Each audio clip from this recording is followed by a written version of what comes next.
Hello बच्चों, कैसे हाल चाल है बेटा। पढ़ाई वढ़ाई सब बढ़िया मस्त चल रही है बेटा। तो बच्चों, हम लोग वेक्टर कैलकुलस के अगले वीडियो पर बेटा आ चुके हैं। और बेटा, इससे पहले हम लोगों ने लाइन इंटीग्रल को पढ़ा था। अब उसी सिलसिले को बेटा आगे बढ़ाते हैं।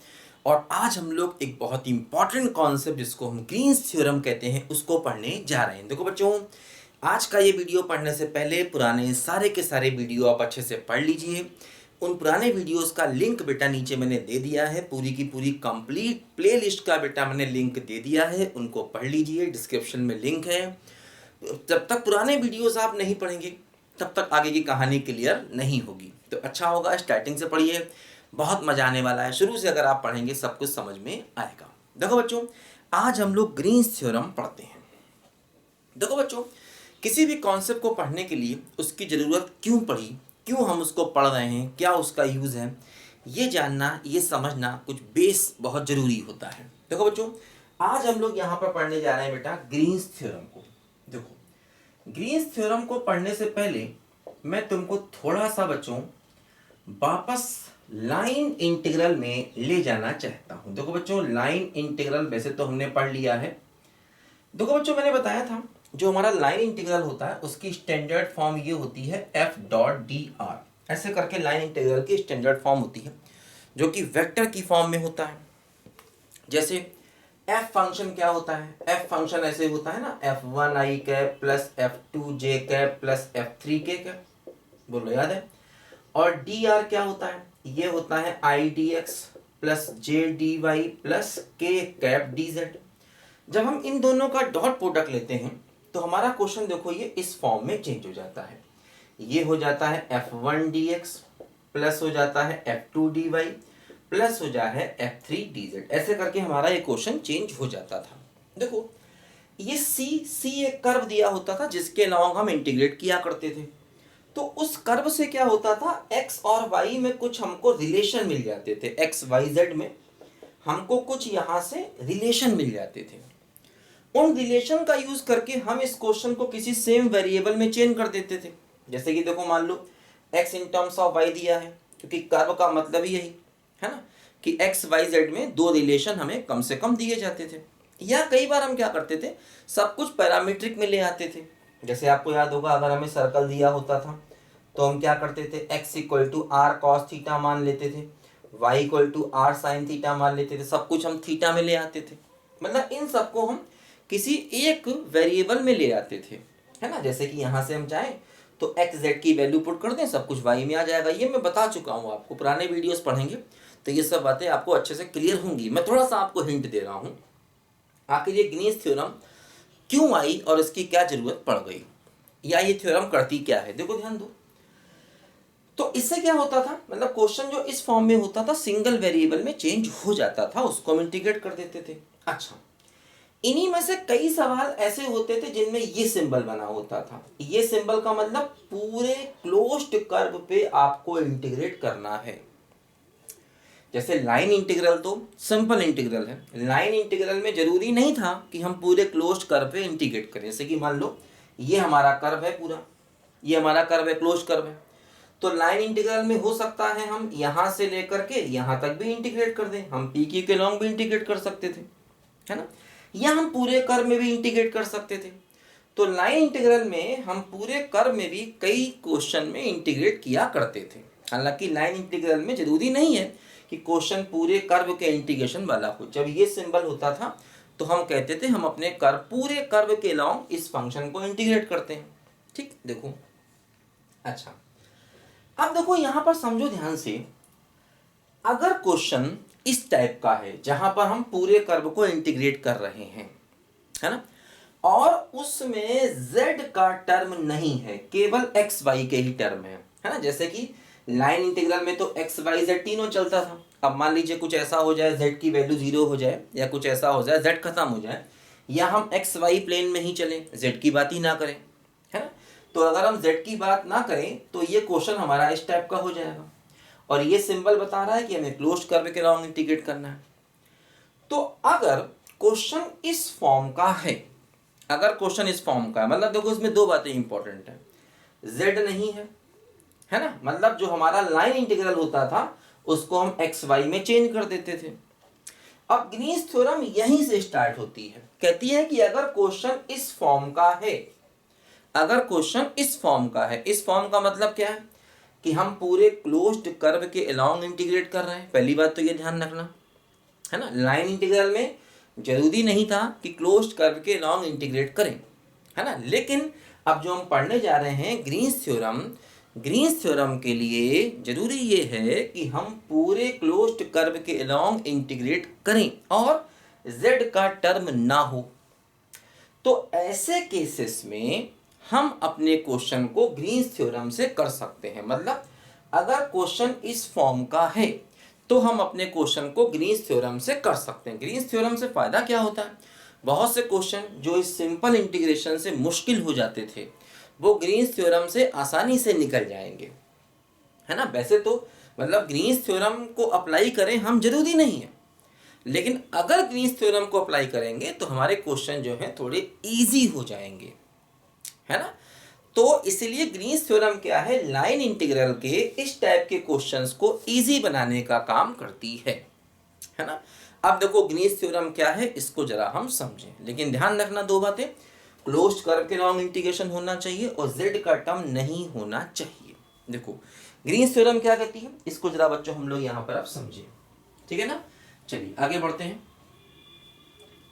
देखो एक बात और ध्यान रखना, यहाँ पर जो भी हम कर्व लिया करते थे वो सारे के सारे कर्व जो हैं वो रेगुलर हो रहा करते थे। रेगुलर का मतलब वो डिसकंटिन्यूअस नहीं होते थे। और वैसे भी इंटीग्रेशन में आप जिस कर्व के लॉन्ग फंक्शन को इंटीग्रेट कर रहे हैं भाई वो कंटिन्यूअस होना चाहिए। जैसे कि मान लीजिए अगर आप एक्स स्क्वायर को इंटीग्रेट कर रहे हैं एक्स फ्रॉम 1 to 2, तो एक्स स्क्वायर इस लिमिट में कंटिन्यूअस है। लेकिन अगर आप मान लीजिए 1/x को इंटीग्रेट करें -1 से लेकर 1 में, तो क्या होगा, -1 से 1 तक जाओगे तो बीच में x बराबर 0 आएगा। x बराबर 0 आते ही ये फंक्शन इनफाइनाइट हो जाएगा, डिसकंटिन्यूअस हो जाएगा। तो फिर इसको हम डायरेक्ट इंटीग्रेट नहीं कर सकते, इसको फिर हम कन्वर्जेंस ऑफ इंटीग्रेशन में जाते हैं, वो भी मैंने पढ़ाया हुआ है ना। रियल 9 का टॉपिक है कन्वर्जेंस ऑफ इंटीग्रेशन। तो उसमें इसकी वैल्यू निकल भी सकती है और नहीं भी निकल सकती, है ना। तो ये कन्वर्जेंस ऑफ इंटीग्रेशन से क्यों करना पड़ेगा, क्योंकि ये फंक्शन जो है ना एक ऐसा पॉइंट मिल रहा है -1 और 1 के बीच में x बराबर 0, जहाँ पर इसकी वैल्यू इनफाइनाइट हो रही है, मतलब ये फंक्शन डिसकंटिन्यूअस हो रहा है ना। इसीलिए हम इसको कन्वर्जेंस ऑफ इंटीग्रेशन में सॉल्व करेंगे और वो भी मैंने पढ़ाया हुआ है, लिख दीजिए convergence of integration by HD mathematics या convergence of improper integral by HD mathematics, तो निकल के आ जाएगा, ठीक है ना।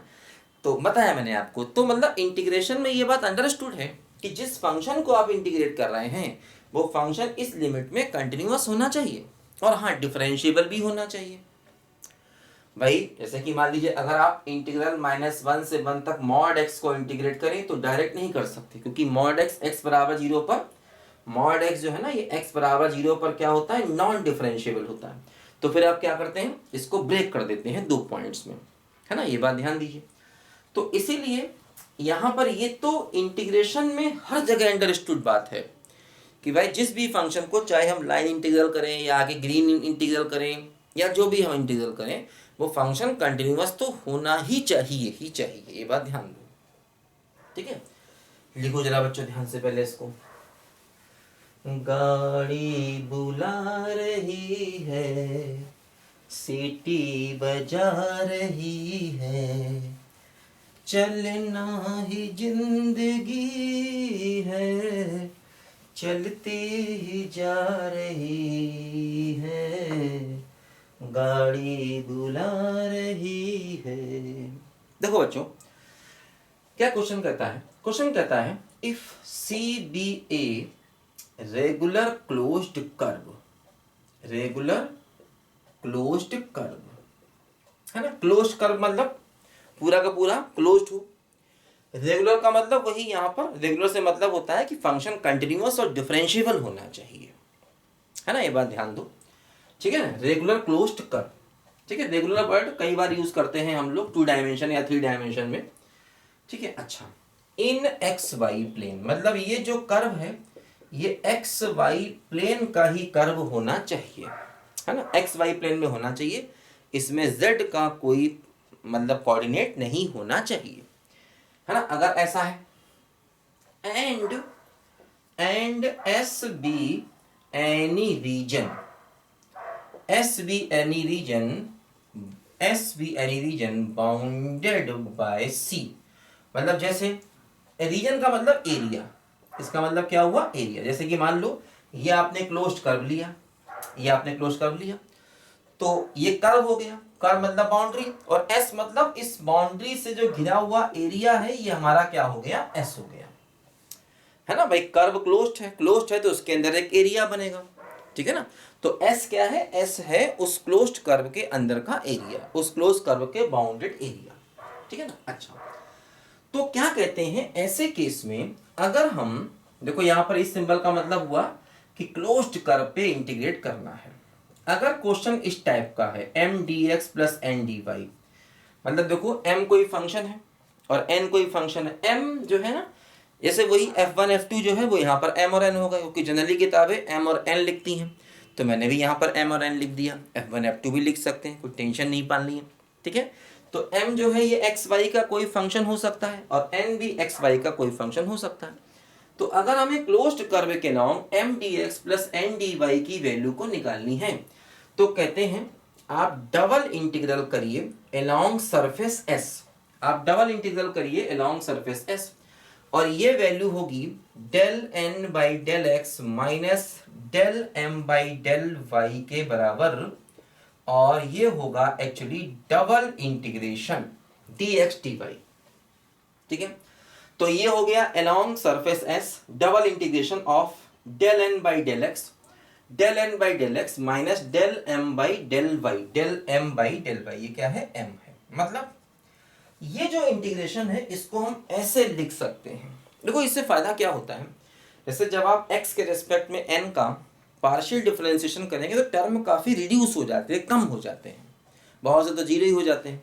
इसी प्रकार यहाँ पर भी, तो मतलब इस क्वेश्चन को आप इसमें चेंज कर सकते हैं, और यहाँ हमें करना पड़ेगा डबल इंटीग्रेशन। और डबल इंटीग्रेशन मैं आपको वैसे सिखा दूंगा यहाँ पर, वैसे मैंने अलग से पढ़ाया हुआ है, एक मेरी प्लेलिस्ट है IIT जैम की, उसमें मैंने पढ़ाया हुआ है डबल इंटीग्रेशन, ठीक है। डबल इंटीग्रेशन आप लिख दीजिए, double integration by HD mathematics निकल आएगा। वैसे मैं कोशिश करूंगा नीचे इसका लिंक दे दूं, डबल इंटीग्रेशन का नीचे मैं अपने लिंक दे दूंगा, एक बार चेक कर लिया करो, है ना, कि मैंने कई चीज़ों के कई बार मैं लिंक दे देता हूँ नीचे, याद रहता है तो कोशिश करूंगा कि मैं इसका लिंक नीचे दे दूं, ठीक है। अदरवाइज आप लिख दीजिए double integration by HD mathematics, ये वीडियो निकल के आ जाएंगे, मैंने पढ़ाया हुआ डिटेल से अच्छे से, IIT जैम में पढ़ाया हुआ है, ठीक है ना। तो मतलब हमें इसका डबल, वैसे मैं सिखा दूंगा, आप टेंशन नहीं पालो, मैं अभी यहाँ जब क्वेश्चन कराऊंगा सिखा दूंगा। मतलब इस क्वेश्चन को आप इस क्वेश्चन में बदल के कर सकते हैं। अगर आपको ये निकालना है तो अगर आप इसकी जगह ये निकालेंगे तब भी हमारा सवाल हमको मिल जाएगा, ठीक है ना। तो ये हमारी बच्चों ग्रीन्स थ्योरम है। इसमें क्या खास बात है कि हम क्लोज्ड कर्व के लॉन्ग इंटीग्रेट कर रहे हैं, और ठीक है इसमें z का टर्म नहीं है, ये बात यहाँ पर ध्यान देना।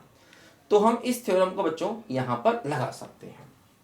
इसको देखो कैसे अप्लाई करते हैं, इसको मैं तुमको अभी समझाता हूँ, ठीक है ना। अच्छा, एक बात और ध्यान रखना यहाँ पर कि ये जो क्लोज्ड कर्व है, मतलब इसमें ये माना जाता है कि जैसे जैसे हम इस कर्व के अलोंग आगे बढ़ेंगे, जो हमारा एस रीजन है ये इसके लेफ्ट में आना चाहिए, है ना। मतलब देखो जैसे यहाँ पर है, अगर कोई बंदा यहाँ जा रहा है तो एस उसके लेफ्ट में आएगा, अगर बंदा यहाँ पर गया तब भी एस उसके लेफ्ट में आएगा, अगर बंदा यहाँ पर चला तब भी एस उसके लेफ्ट में आएगा, यहाँ पर अगर बंदा गया तब भी एस उसके लेफ्ट में आएगा।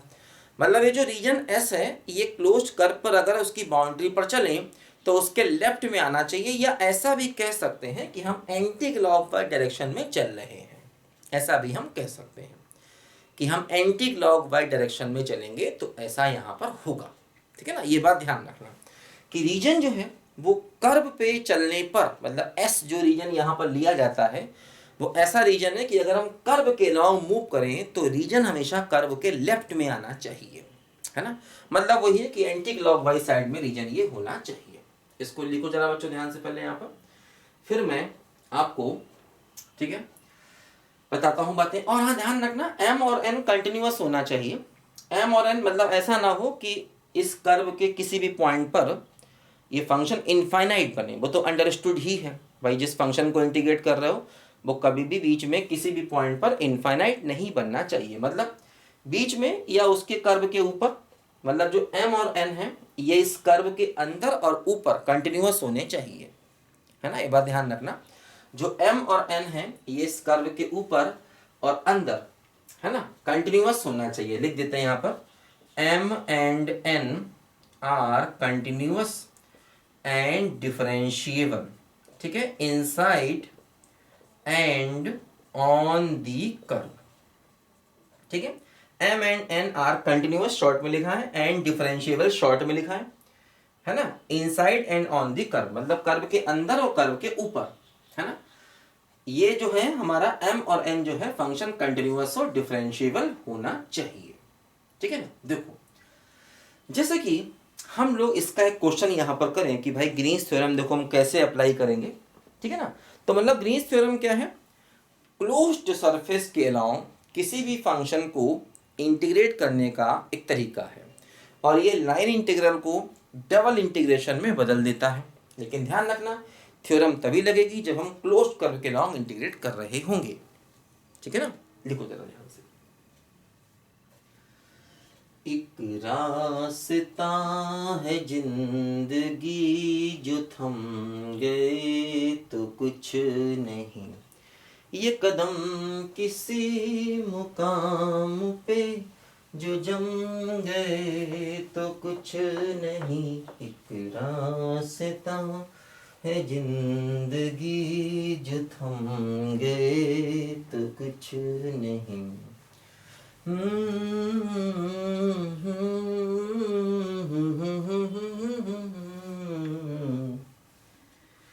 हो जा तेरा ही हो बाकेरा ही मेरी बाहों को इन राहों को,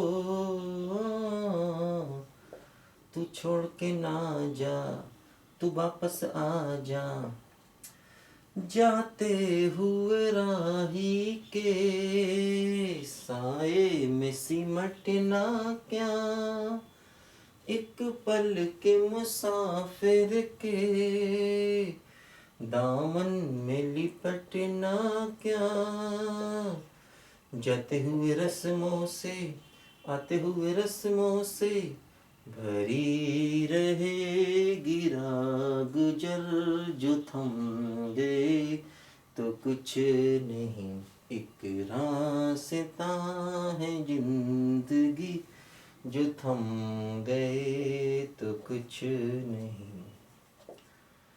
ऐसा गजब नहीं ढाना पिया जब जाना विद सवारे, हमका भी संग लिए जाना पिया जब जाना विद सवारे हो। देखो बच्चों ध्यान दो, ये क्वेश्चन है, इस क्वेश्चन को हमें इंटीग्रेट करना है, और कर्व क्या है, कर्व एक रेक्टेंगल है, और उस रेक्टेंगल के वर्टिसेस यहाँ पर देखो ये दिए गए हैं, और ये सवाल कह रहे हैं कि वेरीफाई ग्रीन्स थ्योरम, ये सवाल है वेरीफाई ग्रीन्स थ्योरम। देखो अच्छा क्वेश्चन है, मतलब ग्रीन्स थ्योरम को समझने के लिए आखिर ये क्या कॉन्सेप्ट है, क्या इसकी जरूरत है ना, ये हमने यहाँ पर एक क्वेश्चन को उठाया। देखो ये फंक्शन है, देखो M D X plus N D Y उस टाइप का ही फंक्शन है, क्लोज्ड कर्व है, देखो ये सिंबल है क्लोज्ड कर्व है, एक्स और वाई है जेड नहीं है, और जो फंक्शन है देखो कंटिन्यूअस है, जैसे e की पावर x फंक्शन हमेशा कंटिन्यूअस होता है, साइन भी कंटिन्यूअस है, कॉस भी कंटिन्यूअस है, जो फंक्शन है ये कंटिन्यूअस है। देखो कर्व क्या है, कर्व एक रेक्टेंगल है, कैसा रेक्टेंगल, देखो वर्टिसेस क्या है 0 0, ठीक है ये हो गया, फिर क्या है पाई कॉमा 0 ये हो गया, फिर क्या है पाई कॉमा पाई बाई 2 ये हो गया, और फिर हो गया 0 कॉमा पाई बाई 2, देखो यहाँ पर ये हो गया, देखो ये हमारा एक रेक्टेंगल बन रहा है ऐसे करके, ठीक है ना। और हमें अपने ग्रीन्स थ्योरम को वेरीफाई करना है। देखो मतलब ये हुआ, ग्रीन्स थ्योरम को वेरीफाई करने का मतलब ये हुआ कि हम एक बार तो इसको जैसा है वैसे ही करें, मतलब अलोंग लाइन इंटीग्रल, जैसे हम लाइन इंटीग्रल को करते थे बिल्कुल लाइन इंटीग्रल की हेल्प से करें। फिर हम क्या करें, मतलब देखो जो हमने अभी यहाँ पर फार्मूला पढ़ा था है ना, कि भाई integral M D X plus N D Y, ये हमने फार्मूला पढ़ा, और इसको हम चेंज कर देते हैं किस में, double integral del N upon del X minus del M upon del Y और डी एक्स डी वाई, इसको हम ऐसे चेंज कर देते हैं, है ना।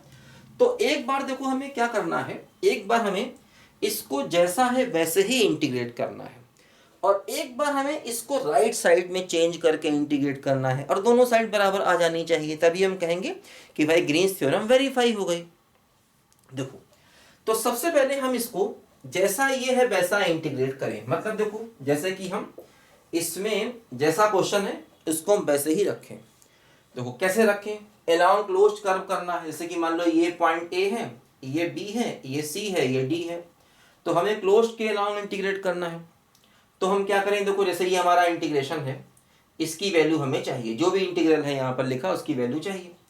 तो हम क्या करें, पहले इसको इंटीग्रेट करें ए बी के अलोंग, फिर इसको इंटीग्रेट करें बी सी के अलोंग, फिर इसको इंटीग्रेट करें सी डी के अलोंग, और फिर इसको इंटीग्रेट करें डी ए के अलोंग, है ना। तो मतलब जो हमारा क्लोज्ड कर्व है ना, हमें पूरे क्लोज्ड कर्व में इंटीग्रेट करना है। तो पहले उसी फंक्शन को हम ए से बी तक इंटीग्रेट करेंगे, फिर बी से सी करेंगे, फिर सी से डी करेंगे, फिर डी से ए करेंगे। देखो सबसे पहले हम इसको इंटीग्रेट करते हैं ए बी के अलोंग।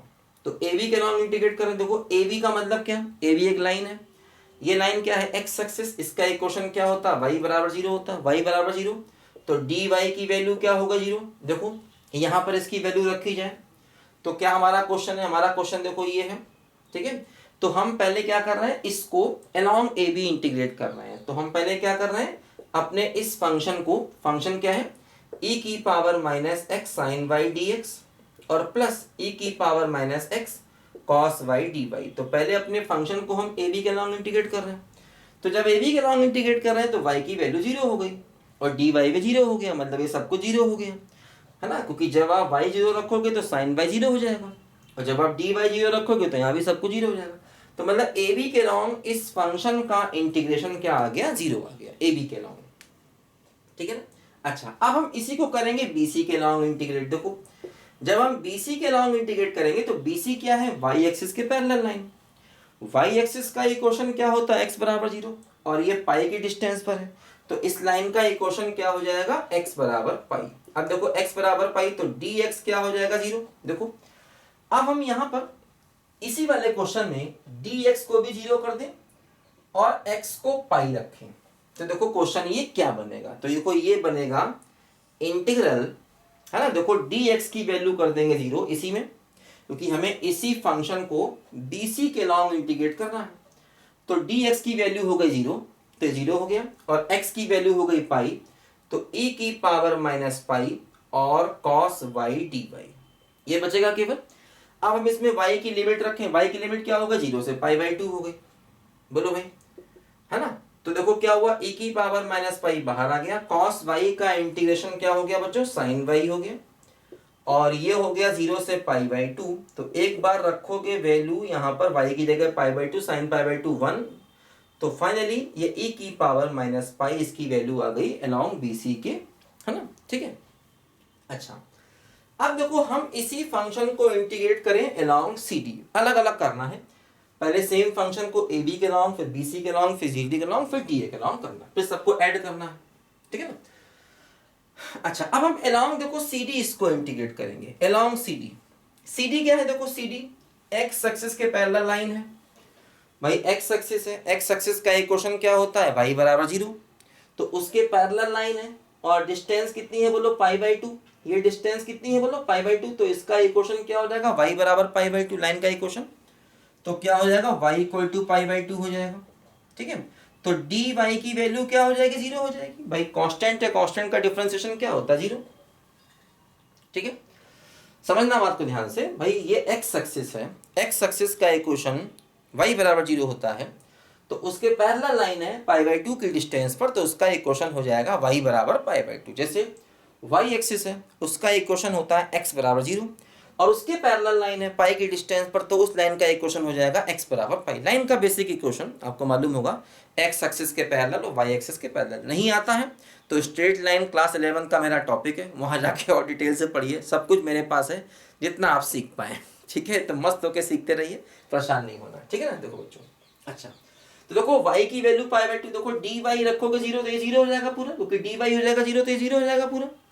अब यहाँ पर रखोगे y की वैल्यू पाई बाई 2, देखो क्या बचेगा, ये बचेगा इंटीग्रल y की जगह पाई बाई 2, तो साइन पाई बाई 2 कितना हो जाएगा 1, तो बचेगा 1 और e की power minus x D x. अब हमें इसमें x की लिमिट रखनी है, कहाँ से कहाँ, देखो c से d, तो इस पॉइंट पर x की वैल्यू क्या है पाई और इस पॉइंट पर x की वैल्यू क्या है 0, तो पाई से लेकर के 0 तक हमको जाना है, ठीक है ना, c से d। तो c से d जाना है, c पर x की वैल्यू पाई है और d पर x की वैल्यू 0 है।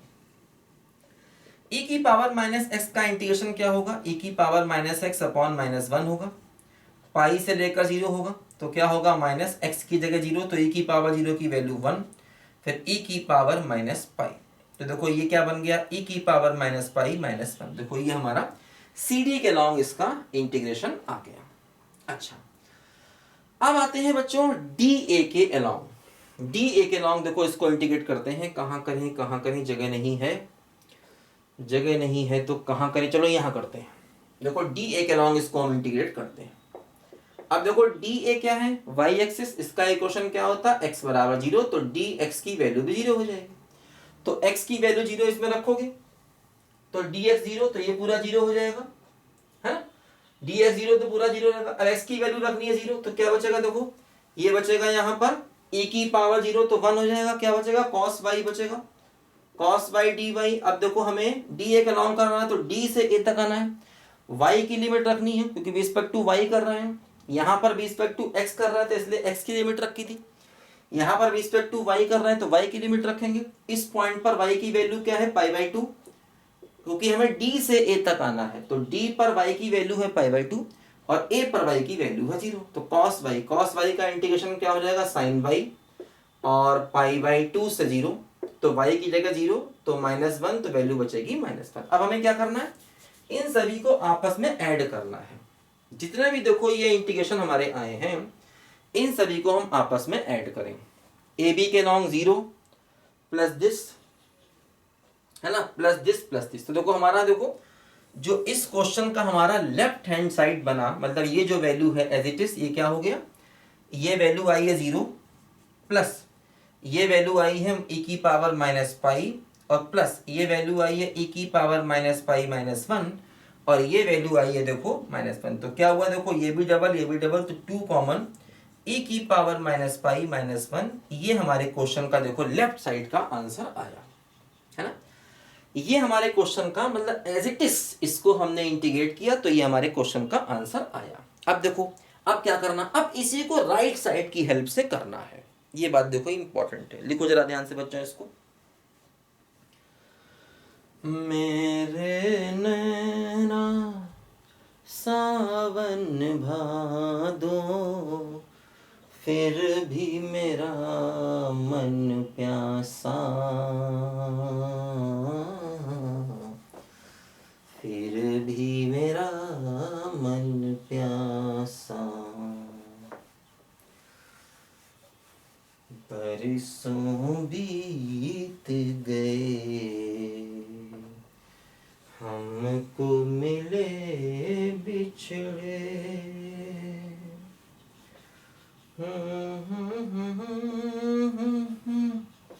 भूल के भी है मुझको याद जरा। देखो बच्चों क्या है, m की वैल्यू देखो ये है, m क्या है e की power minus X sine y और देखो n की वैल्यू ये है e की power minus X cos y, तो integral m dx plus n dy। देखो इसमें अब हमें इसमें चेंज करना है, देखो ध्यान दो, पहले निकालो del n by del X respect to x, इसको डिफरेंशिएट करो पार्शियली, तो क्या हुआ cos y हमारा कांस्टेंट हो गया, इसको रिस्पेक्ट टू x करेंगे तो e की पावर माइनस एक्स इंटू -1 हो गया, del m by del y निकालो रिस्पेक्ट टू y करना होगा पार्शियली, तो x है कांस्टेंट तो e की पावर माइनस एक्स हो गया, साइन y का क्या हो गया cos y हो गया, ठीक।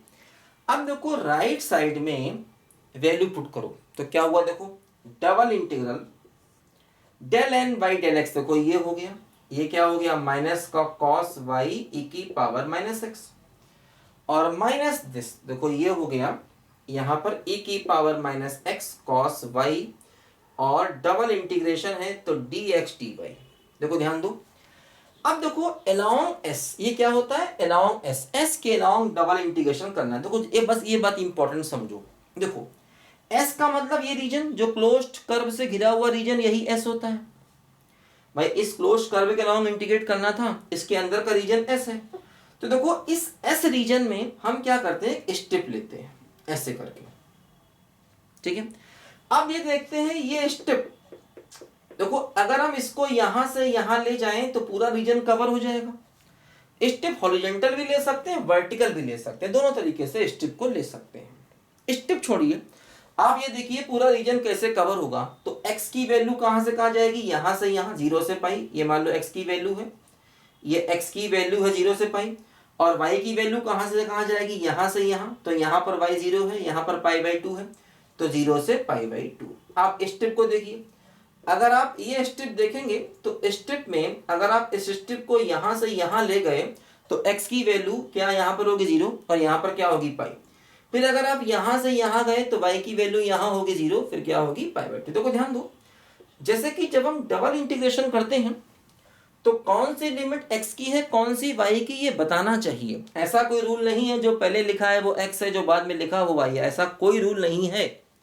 बताना चाहिए क्या x की लिमिट है, तो हमने लिखा x की लिमिट, यहां भी लिख सकते हैं, यहां भी बताना पड़ेगा कि कौन सी लिमिट x की है कौन सी y की, तो मैंने बता दिया। दूसरी बात देखो ध्यान दो, जब दोनों ही लिमिट कांस्टेंट होती हैं तो किसी के रेस्पेक्ट में पहले और किसी के रेस्पेक्ट में बाद में इंटीग्रेट कर सकते हैं। फिर ध्यान दो डबल इंटीग्रेशन में देखो x की लिमिट भी कांस्टेंट है, y की भी कांस्टेंट है। जब दोनों ही लिमिट कांस्टेंट होती हैं तो किसी के भी रेस्पेक्ट में पहले या किसी के रेस्पेक्ट में बाद में इंटीग्रेट कर सकते हैं। ये सब मैंने डबल इंटीग्रेशन में पढ़ाया हुआ है। डबल इंटीग्रेशन का लिंक मैं नीचे दे दूंगा, जा करके पढ़ लेना, डिटेल से पढ़ना हो, अदरवाइज यहाँ काम भर का मैंने बता दिया है। चाहे तो अगर आप टाइप कर दो double integration by HD mathematics तो भी निकल के आ जाएगा, आईआईटी जेएम की प्लेलिस्ट में मैंने पढ़ाया है, ठीक है। चलिए फिर, तो दोनों लिमिट कांस्टेंट है तो किसी के रेस्पेक्ट में पहले किसी के रेस्पेक्ट में बाद में इंटीग्रेट कर सकते हैं। दूसरी बात, अगर मान लीजिए जैसे y की limit in terms of x होती तो पहले y के रेस्पेक्ट में इंटीग्रेट करते, या अगर x की limit in terms of y होती तो पहले x के रेस्पेक्ट में इंटीग्रेट करते। ये बात जरा यहां पर ध्यान दो। देखो अब जैसे दोनों लिमिट कांस्टेंट है तो मान लो मैं पहले y के रेस्पेक्ट में इंटीग्रेट करता हूं पूरे को। देखो तो x की लिमिट ये हो गई 0 से पाई, x की लिमिट 0 से पाई हो गई, y के रेस्पेक्ट में इंटीग्रेट करना है। जैसे इसको y के रेस्पेक्ट में करेंगे तो क्या होगा माइनस ई की पावर माइनस एक्स, और कॉस y का कितना है माइनस साइन y हो गया। जब y के रेस्पेक्ट में कर रहे हैं तो x को कांस्टेंट मानेंगे, यहां पर भी देखो y के रेस्पेक्ट में करना है तो क्या होगा, अच्छा ये तो डबल ही हो गया, सीधे सीधे इसको ट्वाइस कर दिया जाए ना, दोनों सेम ही तो है ना। ये जब दोनों सेम है तो क्यों ना इसको देखो यहां पर हम डबल कर दें, पूरा पूरा इसको ट्वाइस कर दें, माइनस को बाहर ले लें, ये दोनों सेम ही तो है ना, तो माइनस का 2 टाइम दिस कर दें, है ना। अब ठीक है, दोनों सेम है तो ट्वाइस कर दिए डी एक्स डी वाई, और चाहे तो -2 को बाहर ले लो तो ऐसे भी कर सकते हैं। देखो इसी को हम, है ना, -2 बाहर। अब देखो ठीक है, अब मान लो इसको हम पहले y के रेस्पेक्ट में इंटीग्रेट करते हैं तो क्या हुआ, y के रेस्पेक्ट में किया e की पावर -x बाहर आ गया, और cos y का माइनस साइन y, और y की लिमिट क्या है, y की लिमिट है 0 से पाई बाई 2, और ये क्या है बोलो dx बचा रहेगा, है ना। अब क्या करोगे देखो यहाँ पर -2, x की वैल्यू ये है 0 से पाई, और पहले y की जगह रखोगे तो माइनस ई की पावर -x ब्रैकेट में y की जगह पाई बाई 2 साइन पाई बाई 2 क्या हो गया 1, फिर 0, y की जगह 0, सबको 0 हो गया। अब बच गया dx, अब x के रिस्पेक्ट में करना है तो देखो ये माइनस माइनस प्लस 2 बाहर आ गया, ठीक है। और x के रिस्पेक्ट में इंटीग्रेट करोगे तो क्या होगा e की पावर -x अपॉन -1, 0 से लेकर पाई तो क्या हुआ -2 हो गया, x की जगह पाई रखो e की पावर माइनस पाई, x की जगह 0 रखो e की पावर 0 1 हो जाएगा। तो देखो ये हमारे क्वेश्चन का फाइनली आंसर आ गया। और देखो ये आंसर और ये आंसर दोनों सेम है, अरे यार सेम तो नहीं है, ये माइनस का चक्कर पड़ गया, माइनस का चक्कर पड़ गया। अच्छा अच्छा अच्छा अच्छा, हाँ हाँ, ठीक है ठीक है ठीक है। इस माइनस को बाहर लिया तो ये प्लस हो गया, और ये माइनस का चक्कर कैसे पड़ गया भाई, देखना पड़ेगा। माइनस का चक्कर कैसे पड़ गया, मैंने जो किया है वो सही तो किया है ना, सब कुछ देख लेते हैं, है ना, कोई दिक्कत नहीं यहाँ पर। ओफो यार, मतलब मैं भी क्या कर गया, कॉस वाई का इंटीग्रेशन साइन वाई, ठीक है, कॉस वाई का इंटीग्रेशन क्या होगा, प्लस साइन वाई। भाई कॉस का डिफरेंशिएशन माइनस ना, ठीक है ना।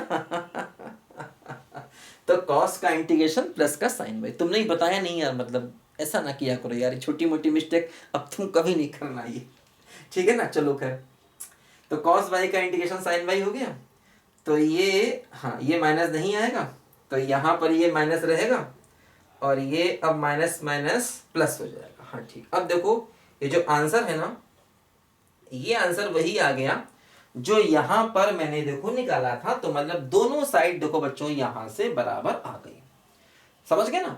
तो del N upon del X निकाला और del M upon del Y निकाला, तो इसमें से इसको माइनस करेंगे, यहाँ लिखेंगे, वो डबल हो गया, डबल हो गया तो 2 को बाहर ले लिया। तो ये ध्यान रखना, डबल इंटीग्रेशन में ये एरिया है, अब एरिया को कवर करना होता है तो स्ट्रिप जैसे वर्टिकल लिए, हॉरिजॉन्टल भी आप ले सकते हो। जनरली यहाँ कोई बहुत टफ डबल इंटीग्रेशन नहीं आते हैं, जनरली इजी इंटीग्रेशन आते हैं, और जो जो आएगा बताएंगे। इजी होता है कुछ नहीं। अब देखो x की वैल्यू 0 से पाई लेनी है, और y की वैल्यू क्या लेनी है, 0 से पाई बाई 2। तो ये x की लिमिट है और y की लिमिट। ऐसा कोई रूल नहीं है कि पहले x लिखो या y लिखो, कहीं भी कोई लिख सकते हो, जो भी लिखना है लिखो। जैसे हमने यहाँ लिखा ये x की लिमिट है, x बराबर लिखा ना, और यहाँ पर लिखा y इक्वल टू, ये y की लिमिट है। अच्छा, इंटीग्रेट भी, क्योंकि दोनों लिमिट कांस्टेंट है, तो पहले किसी के रिस्पेक्ट में, बाद में किसी के रिस्पेक्ट में कर सकते हैं। जैसे पहले मैंने y के रिस्पेक्ट में इंटीग्रेट किया तो e की पावर माइनस एक्स कांस्टेंट हो गया, क्योंकि जब y के रिस्पेक्ट में इंटीग्रेट करेंगे तो x वालों को कांस्टेंट मान के चलेंगे, और या जब x के रिस्पेक्ट में इंटीग्रेट करेंगे तो y वालों को कांस्टेंट मान के चलेंगे। तो चूंकि e की पावर माइनस एक्स बाहर आ गया, कॉस वाई का इंटीग्रेशन साइन वाई हो गया। अब y की लिमिट 0 से पाई बाई 2 है, और बाहर है dx, x क्या 0 से पाई है, माइनस 2 बाहर है। अब पहले y की जगह रखेंगे पाई बाई 2, तो साइन पाई बाई 2 1, फिर y की जगह 0 तो 0, तो e की पावर माइनस एक्स बचा। अब x के रिस्पेक्ट में इंटीग्रेट करो तो e की power minus x upon minus 1, 0 से पाई, तो माइनस 2 प्लस 2 हो गया।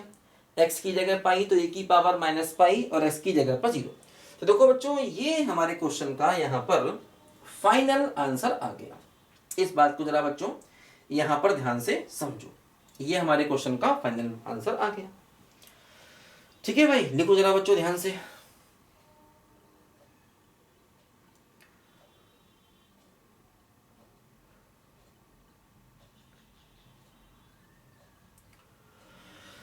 मेरे नैना तो बच्चों क्या हुआ, दोनों वैल्यू देखो सेम आ गई। एक हमने इसको डायरेक्ट किया, तो मतलब देखो इस क्वेश्चन को हम लोग ग्रीन्स थ्योरम से करें जरूरी नहीं है।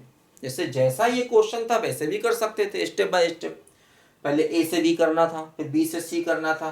भाई जब ए से बी किया तो देखा क्या कर्व है, उस कर्व को लिया, तो कर्व क्या था, एक्स एक्सिस मतलब y इक्वल टू 0। जब b से c किया तो देखा भाई क्या कर्व है, कर्व मतलब वो लाइन क्या, उसका इक्वेशन लिखा। जब c से d किया तो उसका इक्वेशन लिखा। जब d से a किया तो उसका इक्वेशन लिखा। चारों को इंटीग्रेट करके ऐड कर दिया। तो हम सिंपल भी कर सकते हैं। दूसरा, हम इसको इसमें चेंज करके भी कर सकते हैं। अब जब इसको इसमें चेंज कर रहे हैं तो यही ग्रीन्स थ्योरम है। तो मतलब लाइन इंटीग्रल के हर सवाल को, लेकिन ध्यान रखना ये रूल यहाँ इसलिए लगा रहे हैं क्योंकि क्लोज्ड कर्व के लॉन्ग इंटीग्रेशन है। तो जरूरी नहीं है कि हमारे सवाल में ग्रीन्स थ्योरम लगाए, मेरी मर्जी, हाँ, लेकिन कई सवाल ग्रीन्स थ्योरम से इजी हो जाते हैं। जैसे यही क्वेश्चन देखो ग्रीन्स थ्योरम से इजी हो गया, क्योंकि कुछ टर्म खत्म हो जाते हैं ना जब पार्शियली डिफरेंशिएट करते हैं, तो इसीलिए। ठीक है बच्चों, तो इस वीडियो में बच्चों इतना ही। अगले वीडियो में हम लोग इसके और अच्छे अच्छे क्वेश्चन करेंगे, एंजॉय करेंगे, टेंशन नहीं पालना। मिलते हैं बच्चों ब्रेक के बाद, तब तक के लिए बाय बाय।